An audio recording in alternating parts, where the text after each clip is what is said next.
Baik, di sini saya akan mempresentasikan atau menjelaskan terkait tugas saya yang berjudul ekuitas, di mana ada 4 sub pembahasan. Yang pertama, pengertian ekuitas. Yang kedua, komponen ekuitas pemegang saham.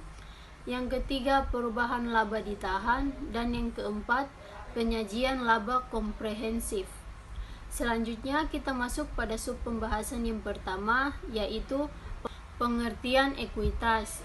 Menurut Ikatan Akuntan Indonesia IAI atau PSAK 2002 pasal 49, ekuitas adalah hak residual atas aktiva perusahaan setelah dikurangi semua kewajiban.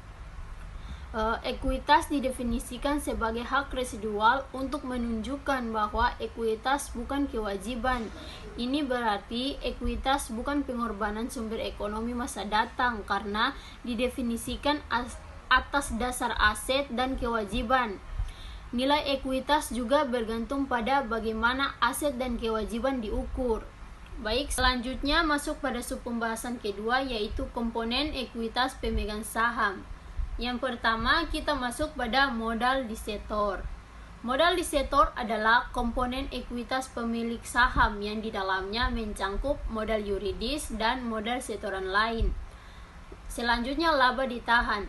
Laba ditahan adalah komponen ekuitas pemilik saham dalam bentuk defisit, laporan laba rugi, rekapitulasi, dividen, koreksi, dan perubahan akuntansi.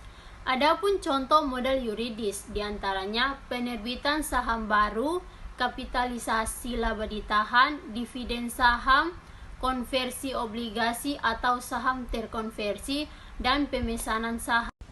Adapun contoh modal setoran lain, diantaranya yang pertama, premium modal saham, kedua, penjualan saham treasury, yang ketiga, deklarasi dividen likuiditas, yang keempat, restrukturisasi kapital, yang kelima, penyerapan defisit, dan yang keenam, revaluasi aset. Selanjutnya, masuk pada sub pembahasan ketiga, yaitu perubahan laba ditahan. Beberapa hal yang dapat menyebabkan laba ditahan dalam satu periode berubah selain transaksi modal, yaitu yang pertama, penyesuaian periode lalu.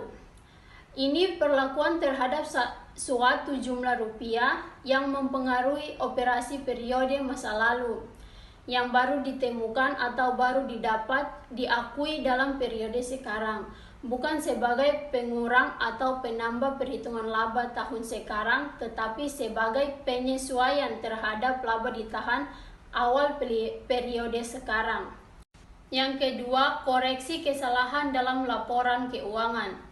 Sebelumnya disebut kesalahan jika suatu jumlah rupiah harus berasal dari kesalahan hitung, kesalahan aplikasi atau penerapan prinsip akuntansi, atau kehilafan, kekeliruan menggunakan fakta yang tersedia dalam penyusunan laporan keuangan. Yang ketiga itu pengaruh perubahan akuntansi. Di sini ada 3 macam perubahan akuntansi, yaitu yang pertama, perubahan prinsip atau metode akuntansi. Yang kedua, perubahan taksiran akuntansi. Yang ketiga, perubahan kesatuan pelaporan. Selanjutnya, penyajian modal pemegang saham. Yang pertama, urutan penyerapan rugi. Di sini ada kelompok modal pemegang saham, terdiri dari pendapatan kotor, laba bersih, laba ditahan, premium modal saham, modal saham. Dan yang kedua itu ada urutan menerima distribusi aset yang terdiri dari karyawan dan pemerintah, kreditor berjamin, kreditor tak berjamin, pemegang saham biasa. Selanjutnya masuk pada sub pembahasan terakhir, yaitu laba komprehensif.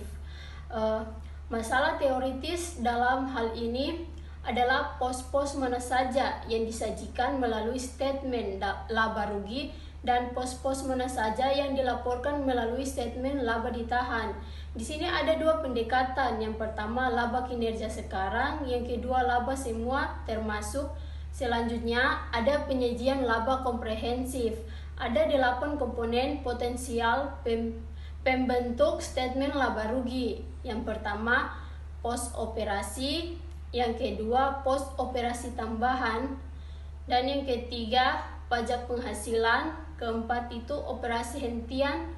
Dan kelima, pos luar biasa. Yang keenam, pengaruh perubahan prinsip atau metode akuntansi. Yang ketujuh, pengaruh perubahan estate. Yang kedelapan, perubahan ekuitas non pemilik. Ada dua pendekatan dalam penyusunan statement laba rugi untuk menyajikan komponen 1-8. Yang pertama, pendekatan 1 statement, dan yang kedua, pendekatan 2 statement.